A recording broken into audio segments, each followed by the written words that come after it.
So I'm in our classroom. It's a little after 9 because, I'm not going to be up and ready by 8, but it's close and it's during our class time. So I think that should count for something, right?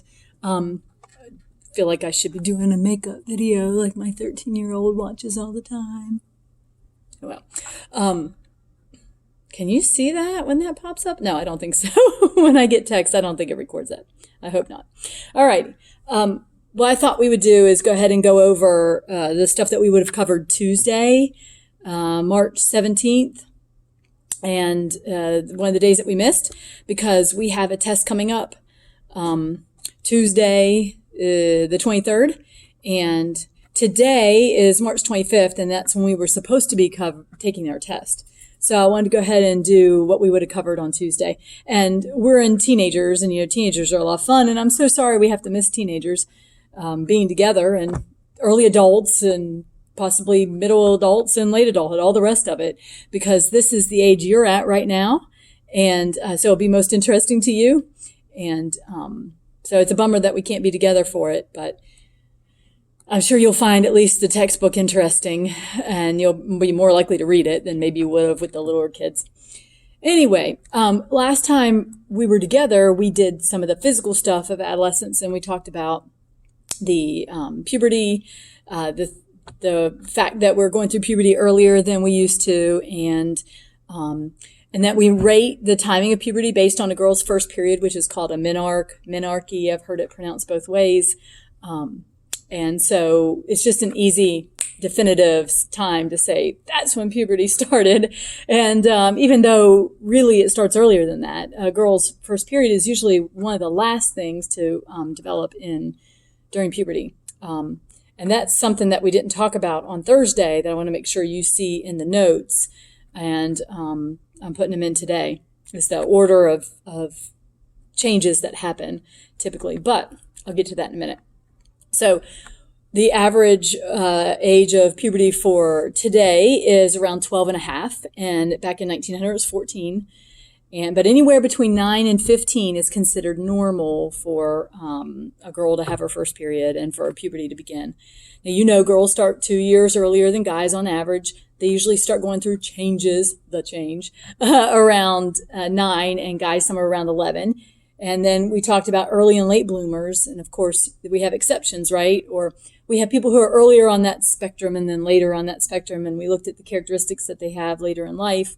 And it seemed to be better to be a late girl instead of an early girl, because those early girls hang out with older kids and do things at a younger age, get into ornery stuff that then propels them to have more troubles younger. So we looked at those characteristics versus late girls.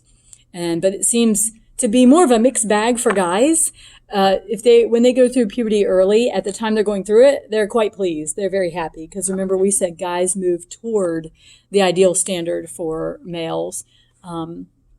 So they become more pleased. So early on, they're more happy with their body than the late bloomers, but they tend to also in adulthood take on more leadership roles, be more conservative.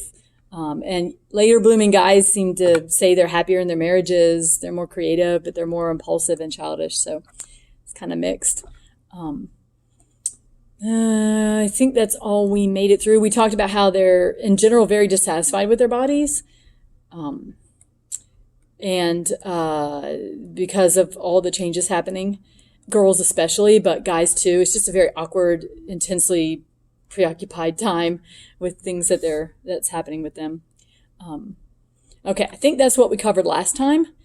And I keep wanting to look out at the crowd. There's no crowd here. Look, see? Nobody here. I'm all alone. Make you sick. So I keep wanting to look out to the crowd instead to the camera. I keep wanting to position this. Camera should not be below eye level, but that's where this is located. I might get fancier later on and get better equipment because, I myself have a shotgun mic and a stand and a nice camera that records video, but I say, what the heck, let's just use this phone. All right, so some of the things I wanted to add to this, to Tuesday's stuff, to our adolescent physical development stuff, because I know we went into cognitive too a little bit, which we'll do more in a minute. One more thing to add to the physical stuff. Now, I put this in the new notes that are uploaded in Moodle for, my hand's giant, for, these stupid wide angle lenses, for this past Tuesday, the 17th. So, I'm looking over at my notes. That's why I keep looking sideways. I've got the computer over here. I'm going to try to stop. I need to put the notes in front of me.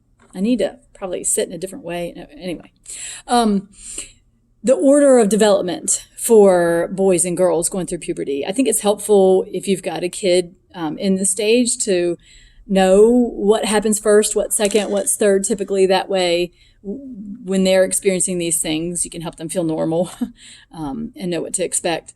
So for the guys, one of the first things that change on them is their genital size. Yep, you can see why they would be more satisfied going through puberty, right? But that's one of the first things that happens is the enlargement of the genitals. Then pubic hair is number 2. And then their voice changes, number 3. So one of the last things to develop, and sometimes you see this with high school students, like guys will graduate high school with no facial hair or very little, or that's one of the things that they complain about, I can't grow a beard. Or guys can be very proud of the fact that they can grow a full beard. Facial hair is one of the last things to develop. So just know that that is totally normal. I don't have every single change, but I have like the first few and then what the last one is. For girls, it's a tie between these two things happening first. It's either breast development or pubic hair. So one or the other is usually the first to happen. And then they get taller and then their hips widen. And one of the last things to happen is that period. So we use it as a marker of puberty, but it's really toward the end. So, but it's definitive, so it's easy to use. So I want to make sure I added that in. Look at the notes. They're in the notes, okay? All right, then we do cognitive stuff. Somehow I should be able to transfer over to the notes. I got my nasty green tea. I cannot stand green tea, but I have read that it's good for you and that you're supposed to drink 3 to 5 cups a day. I can get 2 in. I'm trying 3, but it is hard. Now, mind you, I know some of you guys put sugar and milk and all that good stuff in it, matcha, whatever that is. I'm drinking it straight, except that I read that lemon increases the antioxidants. See, that's what green tea is supposed to be good for. Oh, it matches my dress. The antioxidants. So I put lemon now in it. It really adds to the flavor. Blah. I choke it down, man. I'm going to choke it down right now. Gone. Thank goodness. All right. Cognitive development. We started with Piaget already, and we know that Piaget, this is the last stage of him, so we're done with him after this. Formal operational stage means that he thinks that people, and it starts anywhere from around 11 on, can now think abstractly. They should be. We should all be in formal operational stage. We should be able to think abstractly. We should be able to hypothesize. We should be able to see many possibilities to a situation. But he says, you know what? Not everybody makes it to formal operational stage. There are some adults out there that are not capable of thinking this way. They're still more concrete, very basic. Need to see it to believe it. I don't know. Some other characteristics of this formal operational thinking is idealism. And that's where I think we left off on Thursday, the 12th, was how idealistic teenagers are. So it's a little bit of a review. They compare themselves to ideal standards, other people to ideal standards. That's what they think is really the cause of conflict. Well, not the topic of conflict, but the reason there's a lot of conflict in adolescence is because teenagers have these expectations of their parents and how they're supposed to be, and they don't match up. Like the parents make mistakes, or they choose a punishment that they don't agree with, that they could see other punishments that would make more sense, or they make decisions in their own personal life that the teenager thinks they shouldn't make. It's this process of the parents being up on that pedestal in mid-late childhood. Remember how they want to please them? and they fall from grace in adolescence. The teenager realizes that the parent isn't always right and has flaws, and they get really frustrated with that. It's very disappointing to them in the beginning. But they compare themselves to these standards too, and everybody else, and they're not going to meet them. It's impossible. So they get frustrated, but they're very pie in the sky and have a lot of shoulds. We talked about that. They should all over themselves and should all over everybody else. All right, so that's their idealism. Goodness, I wish there was more. I wish I had some good video clips for that. There's not really any good ones out there. Another characteristic of teenagers thinking with form operational is that they're very egocentric. Now, I know that we talked about egocentricity when it comes to the little kids, the 2 to 6 year olds. We did the 3 mountain task. We talked about how they can't see someone else's perspective, like their needs are all that matters. That's not what we're talking about with teenagers. Teenagers understand other people, okay? They've learned, don't ask for the car when mom first walks in the door, or don't wake her up to ask her, or whatever, because she's not likely to say yes. So they become very good at seeing someone else's perspective and point of view.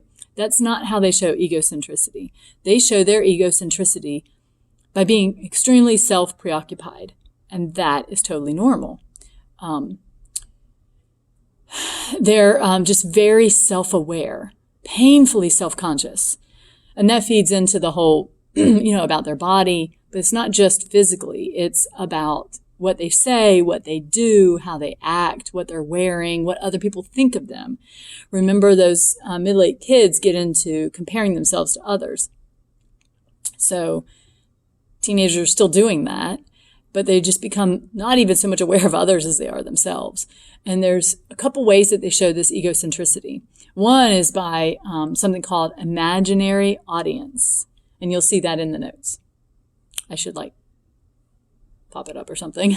It should pop up on the screen. Imaginary audience. And that is where they believe they are always on stage and people are watching them. I always feel like somebody's watching me, right? That song is written for teenagers, not paranoid people. No, not at all. So they think that other people are as aware of everything they're doing as they are. That little zit on their head, like my hair keeps separating right there. That's annoying. They would worry about that all day long. Worry that, it's looking funny and people are laughing at them and talking about them. They think everybody can see all the minute details that they see in themselves, and they're always being watched and evaluated. So that would be annoying. And you remember going through that, right? Oh, come on. You did. I know you did. All right. The other example, another example of egocentricity is personal fable. Personal fable. And that's in the notes too, of course. That's very interesting. Adults have a personal fable too that we operate under, all right? But it's going to be a little different, and we'll get to it then. That's after this test, so there's no need to talk about it now. Personal fable is where the teen believes they're special, unique. Nobody knows the troubles I've seen. Nobody's been where they are. Nobody's experienced what they've experienced. It's a unique story. It's a personal, unique story to themselves that no one else can understand it because nobody's been through exactly what they've been through. This is what happens when the parents say, I had something like that happen when I was a kid. I had the same thing. I had a breakup of a relationship or whatever. And they say, it's not the same, Mom. It's not the same, Dad. You don't understand. Totally normal. Teenagers have been saying that every single generation. Why? Because it's developmentally normal. It's what they do. So it's just the way it is. So this may lead them to do things because they think the punishment won't happen to them. Nothing bad will happen to them. So they may have unprotected sex, thinking they won't get an STD or get pregnant. They may drive and text because they think they're a good texter, driver. They just do stupid stuff, stuff that they think isn't going to harm them. Now, again, we will see this in adulthood, but in a different capacity. And I think my dad's living it out right now. He's going to have bypass surgery in a couple days. I keep wanting to talk about the whole adult thing, but we got to wait. Okay. So they think that nobody understands them, makes them feel very alone. And it's just normal, but miserable. Another way they show egocentrism is by arguing or finding fault with authority. It's such a disappointment to find out all these people you thought were just, so knowledgeable and aware and perfect are not. And so they realize that their teachers make bad decisions and they have faults and flaws, and their parents and their aunts and uncles and the government and just anybody who they ever looked up to or, had position of authority and power and knowledge and over them. They just start to realize that those people are people and they're not perfect. So they're argumentative, and that comes in too with their ability to take all these different perspectives and sides. They are they're good debaters. If you look at debate teams, it's not very often that adults debate stuff. They just kind of like move on because they got other things to do. They're too busy. But teenagers, oh yeah, it's like their brains have turned on for the first time, and they love to debate and have discussions and about different sides, ways of seeing things, perspectives. They're hypocrites, so that goes into their idealism. They, sounds like a bad list. It's not a bad list. It's just typical. It's just normal. Okay. They, say one thing and then act another. You know what I'm saying, ladies. They'll say, so-and-so talks about somebody, but that's what they're doing. And it's, a lot about that they can't live up to the own standards that they have. So it's impossible. So they end up doing the things that they're going, that's wrong, shouldn't do that, should be this way, and they do it themselves. But, oh well, it's just the way it is. That's pretty good. I think that's some good examples of egocentrism. Questions? Maybe what we can do is maybe in the future, I'll record our classes at the time that our class is supposed to be running, like 9 o'clock, because 8 o'clock's too early. But 9 o'clock, and then you can text me questions if you're watching a video at the same time that I'm making it. Well, you can't because this isn't live. Crap. Never mind. Maybe I'll figure out a way to do it live. The only way I know how to do live is through Facebook. You young people do not have Facebook, so I don't know. I'd just like to be able to answer questions live. Maybe we'll have like a virtual office hour. But I don't know how to do that with video. Okay. Moving on. This is a time when teenagers have to make a lot of decisions. So about a lot of things like, what am I going to do when I graduate? Am I going to use drugs? Am I going to have sex? Am I going to study hard and be a good student? They have a lot of choices to make. And they're in a point where they can see all these possible ways of answering those decisions or making those decisions, which actually makes it harder on them. Because if you have more solutions, then you've got to tease through them and figure out which is the best one. That's just harder than if someone just tells you what the solution is, and that's the only one you can do. So it's a tough time for them.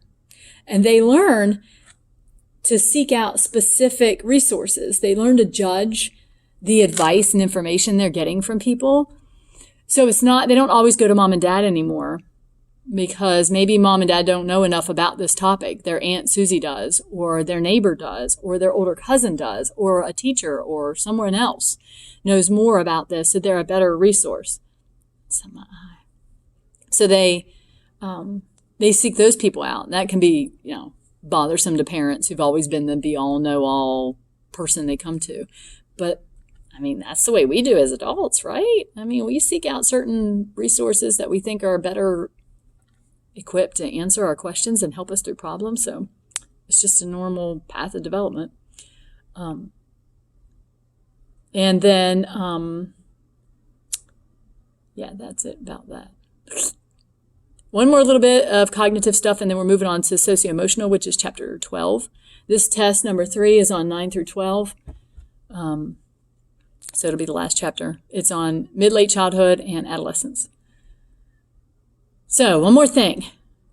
There's the change from, and maybe you remember going through this, the change from elementary to middle school is a big change. And we're dealing with 12 to 20-year-olds, so it's in the early part of this stage, but it still is part of it. Going from elementary to middle school is very difficult. Normally I'd ask you why, but I can't, so I'll just tell you. It's, elementary school, everybody knows your name, do. And you've been there for 6 years. You know everything. You're very competent. Everybody knows you. The teachers know you. It's a little safe cocoon. You've been with the same students. It's pretty small. It's had a lot of personal attention. Middle school is a lot different. Maybe you change from middle to high school. There's changes. High school to college definitely changes, but it's just not as dramatic as that elementary to middle school. It seems to be a harder time for kids. It's called the top dog phenomenon. Top dog. They go from being the top dog, the kid, the 5th graders are the ones that are, leading the tours and helping out the kindergartners and all this kind of stuff because they're the experts. Teachers and administrators like to make them feel like they're the experts of the school and they're so knowledgeable and they're so mature. And they get to walk the halls by themselves, that kind of stuff. So they're the top dog. But then when they go to middle school, they become the biscuit, right? They're like scum. They're the littlest ones, the youngest ones. They're coming in with all these other kids from all these other schools. There's a lot more students, a lot, new students, a lot more teachers than they had before. The teachers have more higher expectations. They treat them differently. They have those dreaded lockers. Oh, those locker combinations. They're worried they're not going to be able to work them. They change classes more. I know they start that in elementary, but nothing like middle school. So it's impersonal. It's large. There's more demands on them. And then their bodies are changing so much and their relationship with their peers are changing. So it's a lot going on at once. So that's a hard time. Whew. That's the end of the chapter 11, cognitive and physical stuff. Now we can do the socio-emotional stuff. We start with Erikson, of course. I don't know. I feel like I want to give you something else to look at. Now I can't see, though. There. We're doing Erikson stuff now. See the notes? Erikson. Identity versus role confusion. Maybe we should do this way a little bit. Give you something else to see. All right. My eyelids are getting so heavy. That's part of aging. Okay. Erikson is identity versus role confusion. So again, it's all part of figuring out who they are, social comparison, being painfully self-aware. All these things are reason why it makes sense that they're in this. Somebody coming? No. They're in this identity versus role confusion state. I can't do this for long. My arm's getting tired. Maybe I'll do different locations, different times. Mix it up a little bit. Erikson says there's a gap between dependency of childhood and independence of adulthood. And that's what adolescence is. So it takes a while from transitioning from completely needy. Think about those newborns. Think about those 0 to 2-year-olds. How we start to a 28-year-old, living on their own, doing their own job, managing their own bills, having kids, whatever. It's a big change. So we stay dependent for a long time. And then we're not. But it's not overnight. Now, we saw on Rites of Passage forum that some cultures have a ritual that they go through and they say, okay, now you're an adult and we have these new expectations of you. That's not what we do here. We don't have that. Ours is long and slow. And developmentalists are saying it's getting even longer now. It's taking longer to transition into complete independence. And we'll look at that in early adulthood. Identity versus role confusion. Figuring out who they are during this transitionary stage. Identity means they see that their beliefs, their attitudes, their opinions stay the same no matter where they are, who they're with. There's consistency, that it's inside them, that they just think and feel certain ways, and that's who they are. That's identity, knowing what you like, what you don't like, what you value, what you don't value, what you're willing to do, what you're not willing to do, what your preferences are. That's identity. And when that stays the same regardless of who you're hanging out with, then you've achieved identity. Now, obviously, you have to behave differently around your friends than you do at church or in school or at work or with your boss. But your core values and beliefs are not different. So that's identity. Role confusion is when the kid or early adult is still trying on things to see if they fit. They're still changing depending on who they're hanging out with. So you remember teenagers, and maybe you're still there, or maybe it's been recent, or maybe you have teenagers in your life who change hairstyles, who change music preferences, change vocabulary, change friends. I talk about my 13-year-old a lot. She's just been very obvious in going through this whole identity stuff, where some of my other kids are a little bit more quiet about it. Maybe they didn't go through as much. But when she started 7th grade, she decided she was going to, she said be ghetto. So she tried that out for a while, acted like that, spoke like that, and finally decided that did not work out well. Then she decided to be country. So she got like camo Crocs and light trucks, and I don't think she really felt that was a good fit. I mean, she comes from a very average middle-class family, so we're not really into country. We're not really into anything, probably athletics, if anything. But so that didn't seem to fit her. And I think right now she's kind of in between, not quite sure, which is a painful position to be in. Role confusion is painful. It's better if you have some sort of identity and then stick to it. It's just easier. It's like making a decision and sticking with it versus looking at other options after you've already chosen. That's harder. So some kids try out different roles and you see them go through it, like my kid. She had blue hair and she had black hair. She's done all kinds of things. Wear makeup different ways, clothing styles, like I said, vocabulary, all that stuff. Some kids go through that. Some kids just kind of pick an identity pretty quickly and stick to it. Some kids, their family life has already kind of set the identity that's expected. Maybe they're very religious. Maybe their parents are preacher people. And so it's expected they're going to be very religious.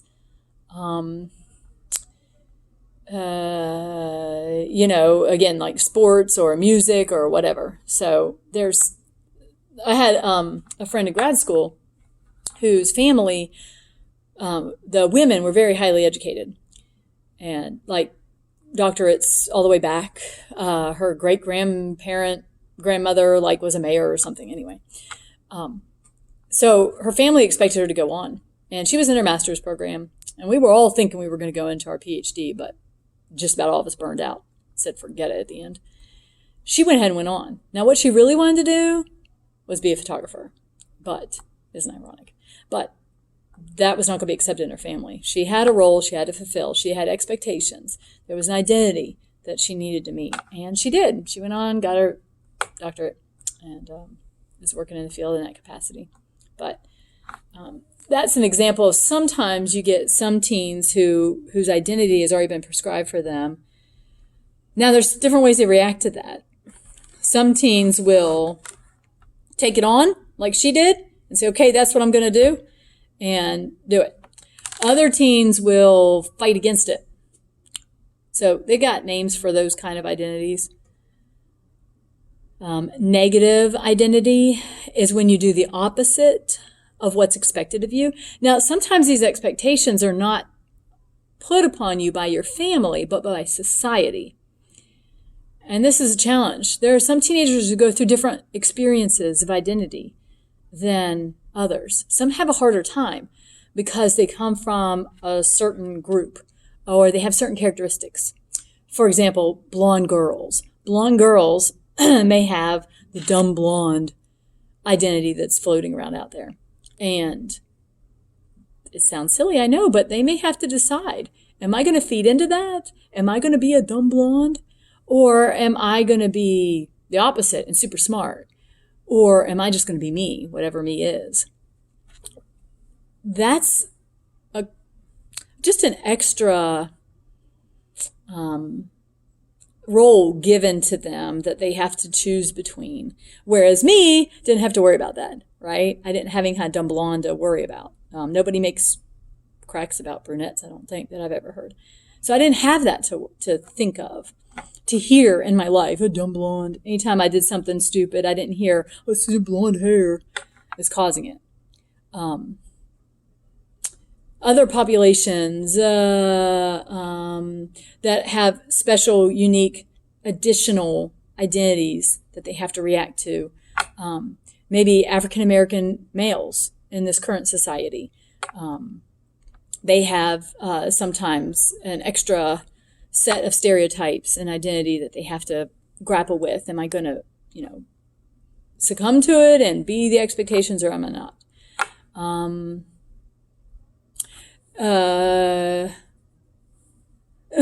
Asian, maybe kids from Asian descent. There's stereotypes on them that maybe they'll be super smart and do really well at school. Well, now they've got to kind of figure out what to do with that. Do I keep going with it in the expectations? Do I fight against it?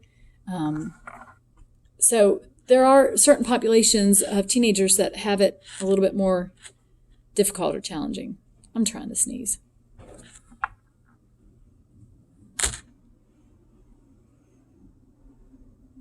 Dang. This is a lot of talking. This is a lot of listening. I hope you pause me every now and then and take a break. But really, we've only been through 32 minutes. It's not that long. Whew.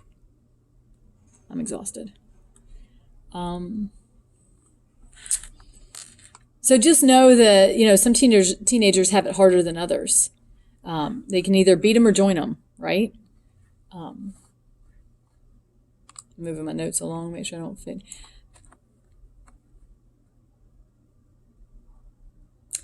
That's a good time also to talk about different generations that are living here that are from other countries. They, first generation is people who move here, right? From another country. And so they were born and raised somewhere else, and now they're here. Those teenagers don't tend to have as much problems as teenagers who are born here to parents who were not born here. I guess it's first generation Americans is what we would think of them as.